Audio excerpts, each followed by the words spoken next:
Hey, everybody, can you see me now? So I'm not entirely sure what happened, but a little technical difficulty. Um, at any rate, I'm going to start over because I don't know how much you guys have seen or what got recorded. So if you were here before and you got some of that, well, that's okay. Any rate, so I'm going to cover a little bit about what our show's about. Nicole's not here. She's given me the tools or the keys of the kingdom, so to speak. So I don't know if that's necessarily a good thing or not. But I am here. I've got the dogs, so if you hear them bark, I apologize. But it's just nature of the business, right? But what we are is we're a show that pretty much tries to be level-headed. You know, we go in a lot of these shows with the thought of, the paranormal being one of those things that I guess that it can get really blown out of proportion. I know that's really dumb to say about the paranormal because it's the whole point, right? But you see some of these shows and you see some of these, and guys, I watch them too. We love them, but they get really blown out of proportion, and that's okay. That's perfectly fine. But I think what tends to happen is that people don't get a real view and can't get really excited about the show itself. It's just all about the glitz and the glam. And there's one that I'm dancing around, and you guys know who it is. And it's a guy who's got really interesting hair and glasses. I'm sure he's a cool dude, but it's just really about like watching them interact with ghosts. It just becomes a big farce. And we're just not like that. That's not what our show is. It's not how it's designed. So, I really want user involvement. I'd like to see people give any kind of advice. We've got a YouTube channel, as you now see. We are also a podcast. So, if you want to listen online, we're available pretty much anywhere you can stick a freaking podcast nowadays.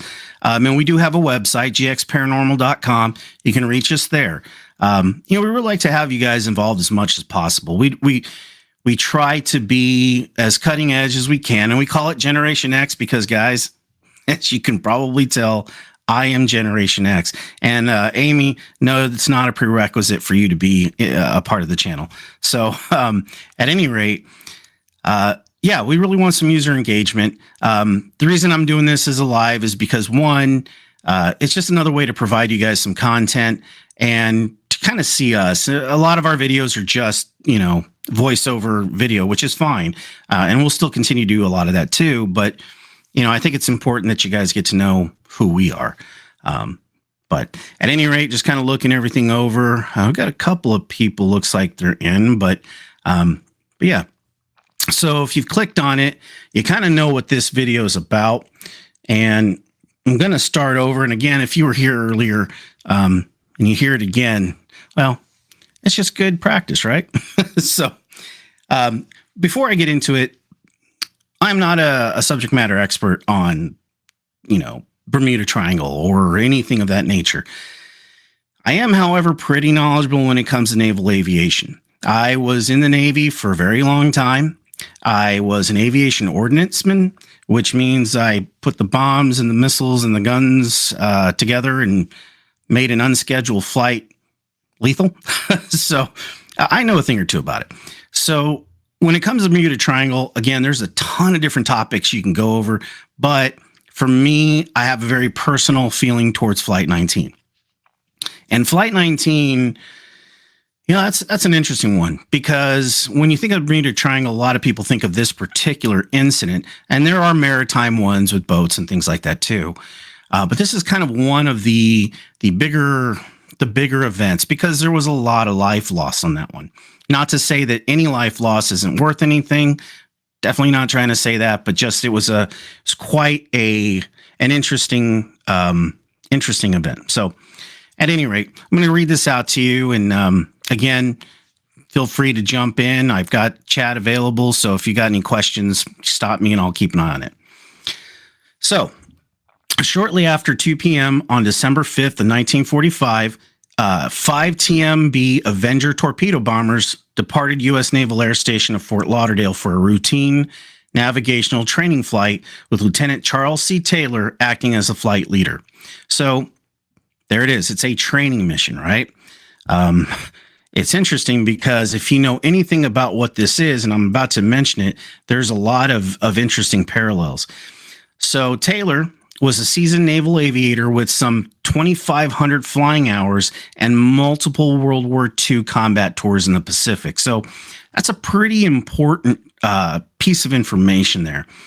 This particular pilot, it's not like he didn't know anything. It's not like it was someone who didn't have experience. This is a seasoned pilot. Now, granted, he's not an ace. He's not somebody that you would imagine to be your maverick type, but he's a pilot. He knows what he's doing. So he's taking these guys out for a run. Okay.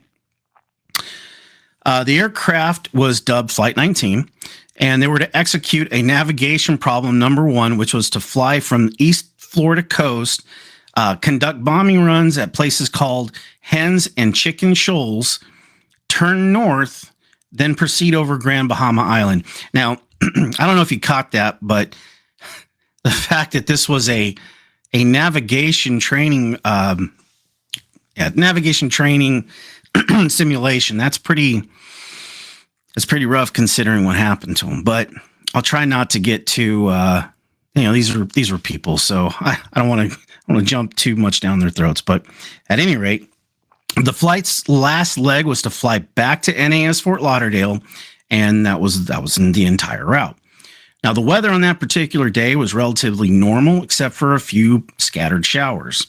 So if you've ever been to Florida in December, you know that a few slight showers here and then, that is not a big deal. Doesn't even register. So on the first leg of the flight, everything went as planned. They dropped their practice bombs without incident. And as a group began to turn up north for the second leg of the journey, that's when trouble began. So at approximately 3:45 p.m., Fort Lauderdale's flight tower received a message from Taylor. Remember, this is a leader who reportedly sounded confused and worried. Those are 2 words you do not want to hear from your leader when you're in a military exercise. Trust me, I know. So he basically says this: cannot see land. We seem to be off course. And then Tower responds, well, what's your position? I mean, that seems like a pretty normal thing for someone to say. Then there were a few moments of silence, and Tower personnel peered out in the clear day in the direction of where the planes were supposed to be operating, but there was no sign of them.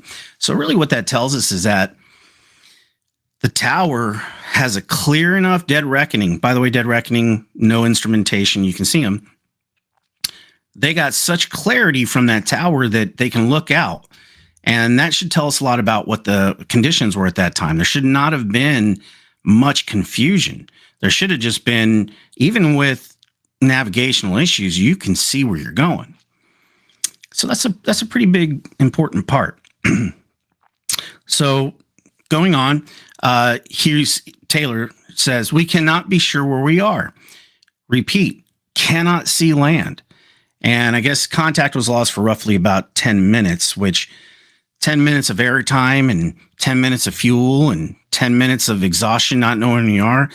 That 10 minutes probably felt like a world of time for these guys. But anyway, when it resumed, the voice of the flight leader was not who responded to him. The new voice says, we cannot see, or we cannot find west. Everything is wrong. We can't be sure of any direction. Everything looks strange.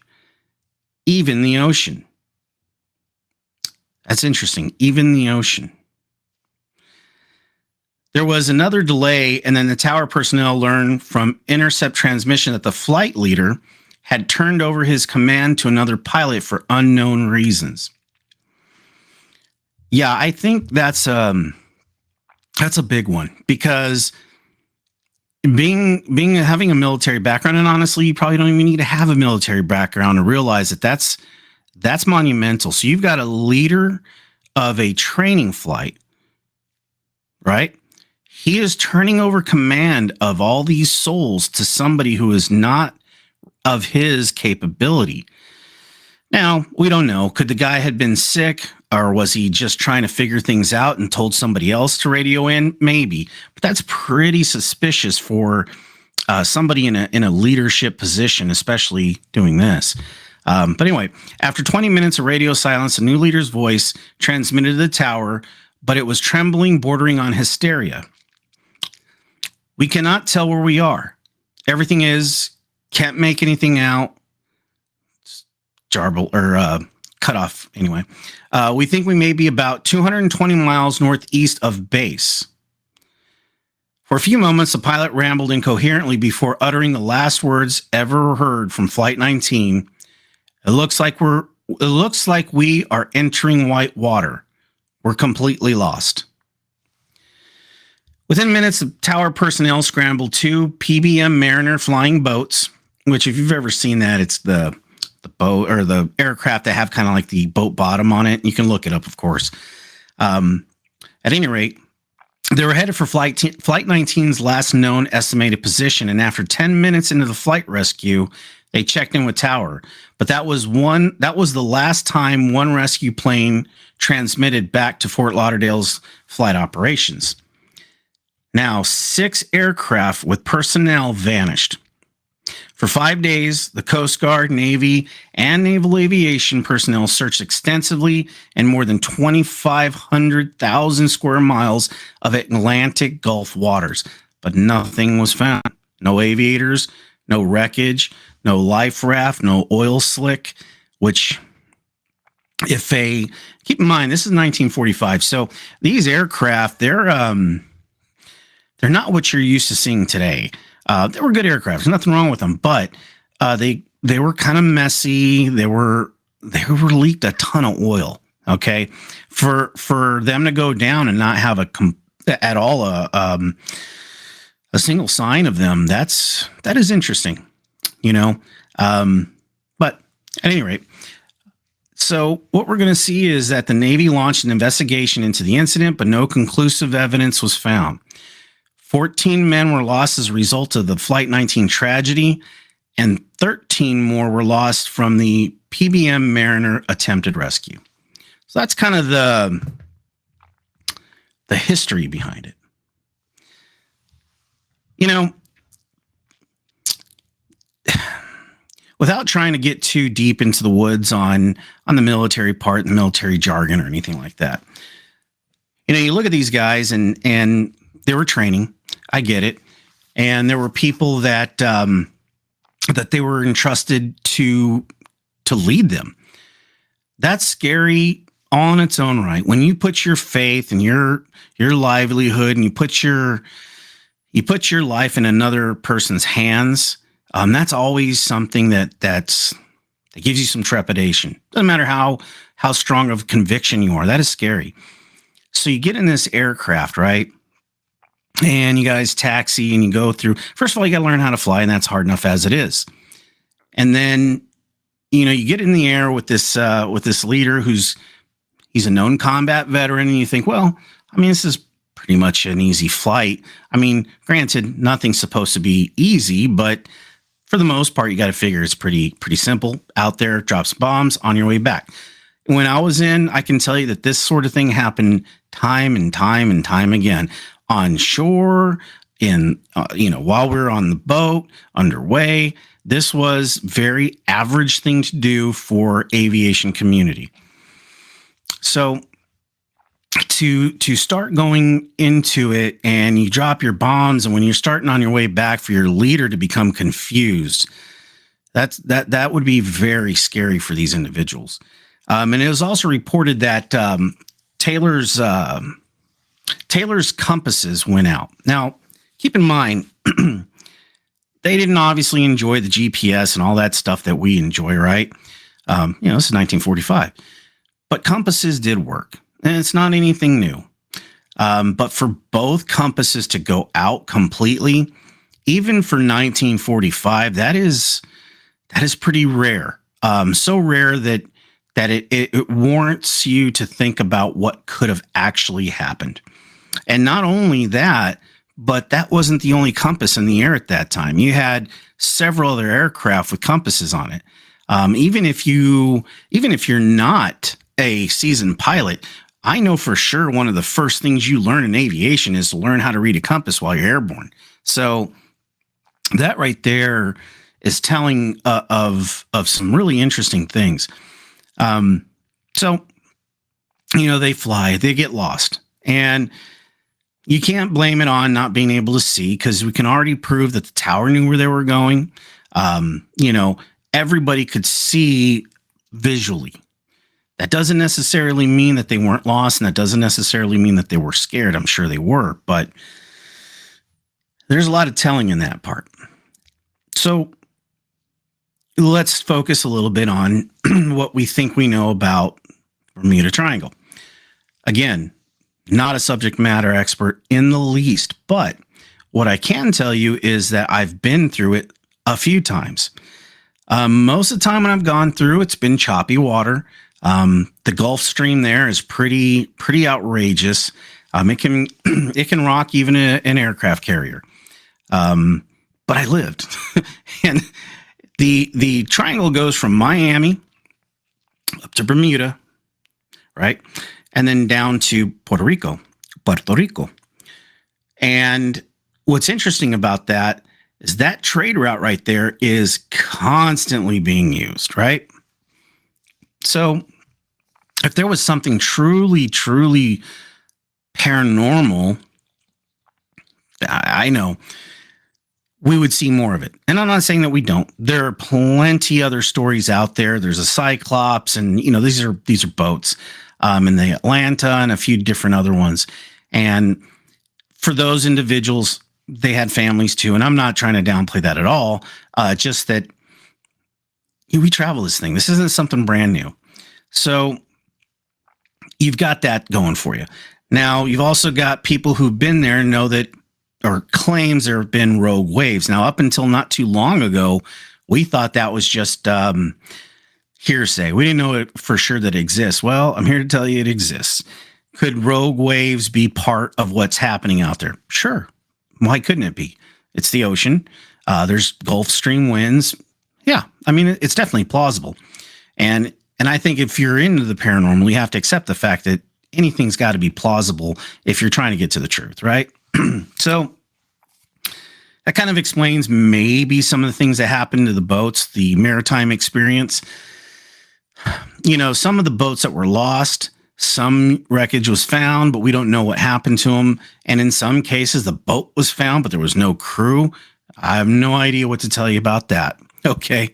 I can't remember which boat it was. Maybe, I can't remember. You can look that up. But there was a boat that was out there that went into the Bermuda Triangle. I'm not trying to laugh, but it's just crazy.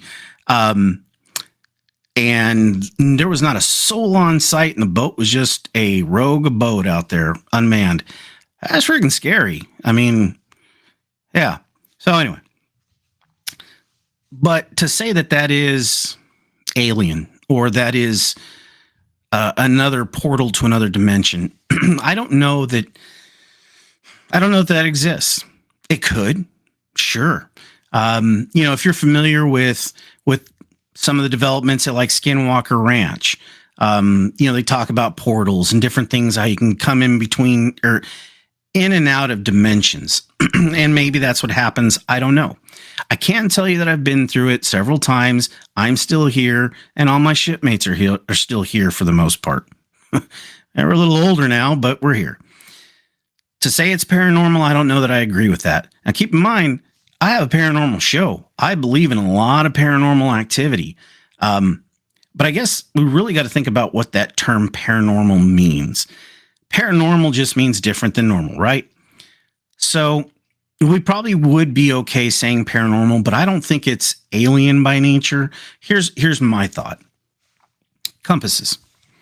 So I think a lot of these compasses, and again, I'm not an expert, but I think a lot of them work off of magnetic north, right? We've all heard that. Could there not be some kind of environmental situation that happens in at any given moment where there is a problem with the magnetic part of the earth, which causes these compasses to break? Yeah, I mean, what do we got here? Yeah, that's true, Amy. That's pretty wild. So Amy says, and I hope you're okay with me saying it. She says, I've heard of stories of ship crews just being gone after their food was still there on the table and there was cigarette ashtrays and stuff like that. Yeah, I've heard that. That's pretty wild. You know, that right there, I'll get back to my point about the magnets, but that right there, that's scary because what causes an entire crew to abandon ship that way? I mean, could there have been something they saw in the water that made them jump in? Who the heck knows? I mean, that's pretty frightening. But yeah, you're right. I don't understand that. That's one of those where, what do you chalk that up to? What would make an entire crew of a ship abandon like that and just take off?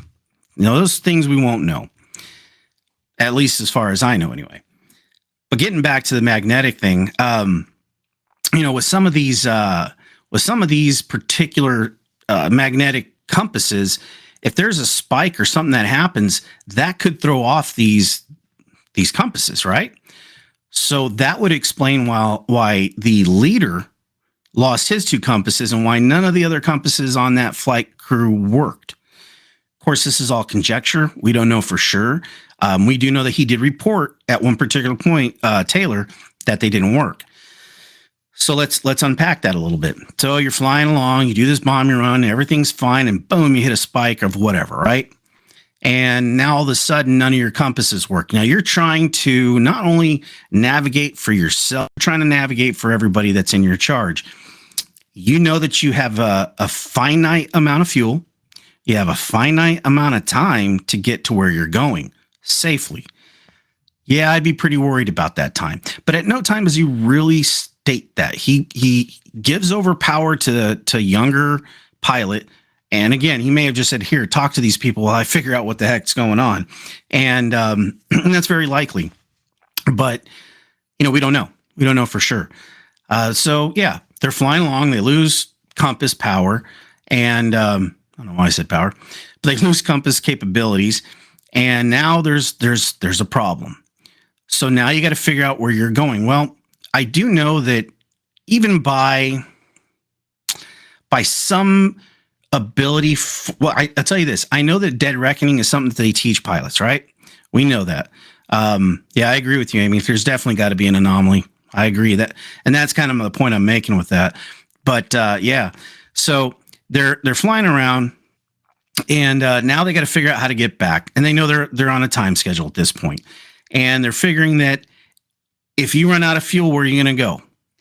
You can't go back to those islands. You're in the middle of nowhere in the Atlantic. And what do you do? So he probably passes that off, tries to figure out, okay, what in the heck are we actually going to do? So do you bring out charts? Because I know they probably had maps. Do you sit there with a compass, of a manual compass, which is probably magnetic too, incidentally, and you're trying to figure out where you are in a chart map, which I know they have. I've seen aircrew carry it, even today. So you get on this thing, you're trying to figure out where you are, you're flying, and you know you're running out of time.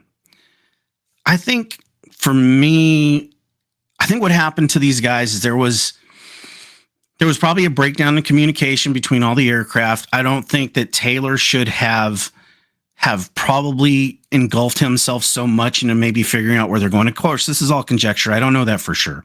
And there's a magnetic dip. None of their instrumentation is helping them, but they need to get back to where they are.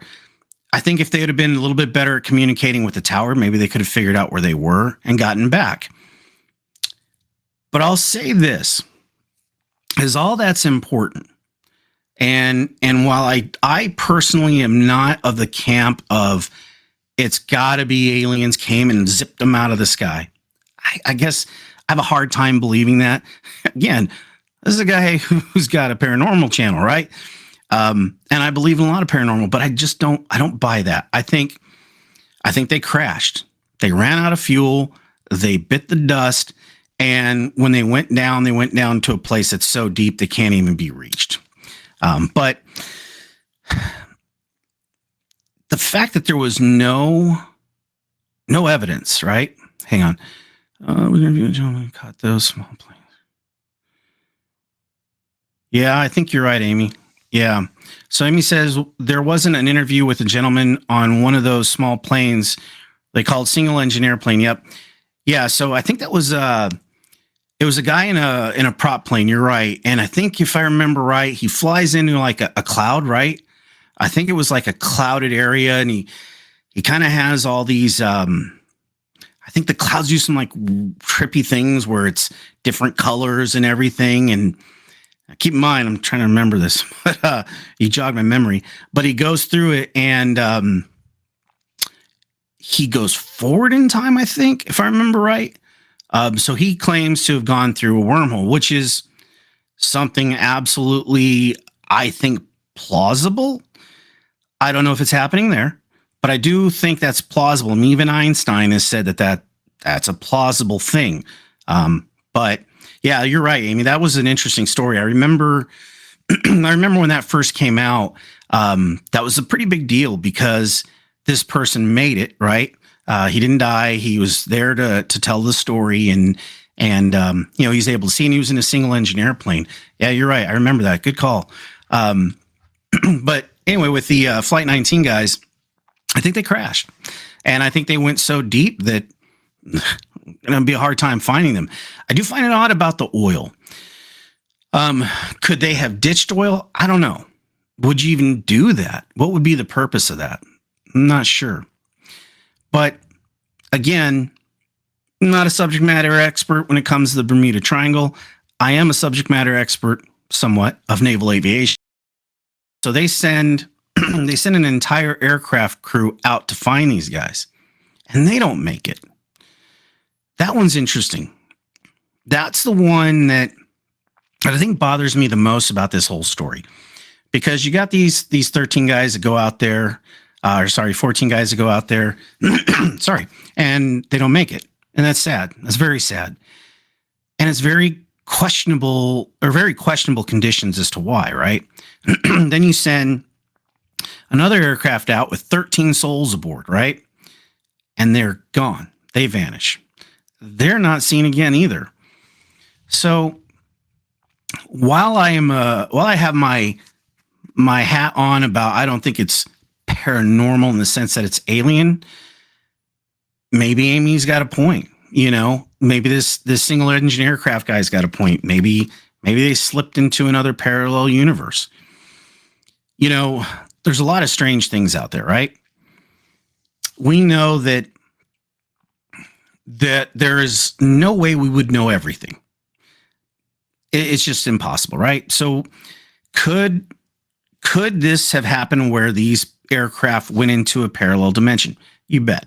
I have to concede that. As much as you concede the fact that there could be an environmental thing that happened here, now we got to think about the things that, if we can't explain it, which we can't, nobody has up to this point, what could it have possibly been? So let's put away my non-believer hat for just a second, right? Let's talk about some things that may or may not be paranormal wise. So as we talked about a little bit ago, could it be an area where you go into another dimension? Certainly. Why couldn't you? We don't know that for sure. We have no idea. There could be places, and I know, being the culture that I am, I'm Native American, and if my overseas listeners, Indian, for lack of better words, okay, we believe pretty wholeheartedly that there are places where there's very special sacred areas, right? Vortexes, things like that, where you can go in and do interdimensional travel and speak to ancestors and things like that. I believe in that. So why couldn't you then think that there is something airborne? Why not, right? Was it put there like a Stargate for aliens? I don't know. That seems pretty out there, and it may be a little far-fetched, but we're putting our paranormal hat on. So let's just, for sake, say we've got a portal, right? Say we got a portal and they fly right through. Where'd they go? Did they go to another dimension? Did they go to the future? Did they time slip? Maybe, but that was 1945. At some point, are we going to this is really kind of talking down on the situation a little bit, and I don't mean to, but do we at some point go, we're hanging out in Fort Lauderdale or something, and all of a sudden these aircraft come flying through? That would scare the crap out of anybody, but no, I don't think that's going to happen. It'd make a great movie, that's for sure. But no, I don't see that happening. But so let's say it's not a portal. Do we think maybe at some point an alien craft comes and shoots the beam of green down and sucks these guys out of the sky? Yeah, I don't think so. I think even in 1945, we'd have had enough technology to spot some of that. I mean, remember, the tower could look outside where they were, so they're not so far enough away that they couldn't spot something like that. Yeah, you're right, Amy. The fact there was no oil, that's something I can't figure out. But yeah, so if they can see right out, right, the tower is there, and they can't see any sign of a craft coming to take them and suck them out of the sky. Yeah, I don't buy that. That's not something that I believe in. But the time thing's interesting. I'll give you that. The time slip and the wormhole, that's interesting. But I would think, given the amount of time that this has been recorded since history of the events that happened at the Bermuda Triangle, I think you'd see more of it, and we don't. Well, I say that, we assume it's not happening, but you got to figure, let's say you're a pilot nowadays and you're flying through the Bermuda Triangle and you have all this instrumentation and all this technology, and you fly through a wormhole and zap 2 hours out of your life. Do you report that? I don't know. I know I would, because you got to figure something out, right? But yeah, I can tell you right now that having the military background, that the Navy had some egg on their face on this one, because they don't know what to do at that point. And what do you do? What do you tell the dependents, right? I mean, obviously it's awful, right? We got a loss of life at an epic scale. Especially at that time, there wasn't some of the listen to me. There was catastrophes, but there wasn't, like your 9/11s and things like that. Thank God. But what do you say with that much loss of life? When you go to dependents and you say, hey, this was just a training run and we lost your family or your family member, they're going to want something, I would think, for closure. And typically that remains and got nothing. And that's not to say that it's never happened in the past. You go to war and, if your plane is downed, there may not be any rings, but you would know where that person is, and they didn't know. So I'm not sure what you do for dependents at that point. And that's where the real tragedy is, right? And I'm just going to kind of wrap it up a little bit. I didn't know how long it was going to be, but I think I got out some of the things I wanted to say. But the real tragedy is there was a very large loss of life there. And, unfortunately, that's not the only thing that's happened in the Triangle. There's been other loss of life. And, we look at these stories, and I know myself and Nicole try to make it a point to be as knowledgeable and understanding of the human part of all this. So yeah, I definitely want to tell that, or I definitely want the story out there that we care about what happens to these people, and we try not to make light of it. But I feel terrible for the families. They never got that closure. And I'm sure most of their family members have since passed, and they never got to live with that. So, aside from that, listen, if you guys made it this far, and Amy, thanks for dropping that stuff in the chat. But yeah, thanks for tuning in to our first live.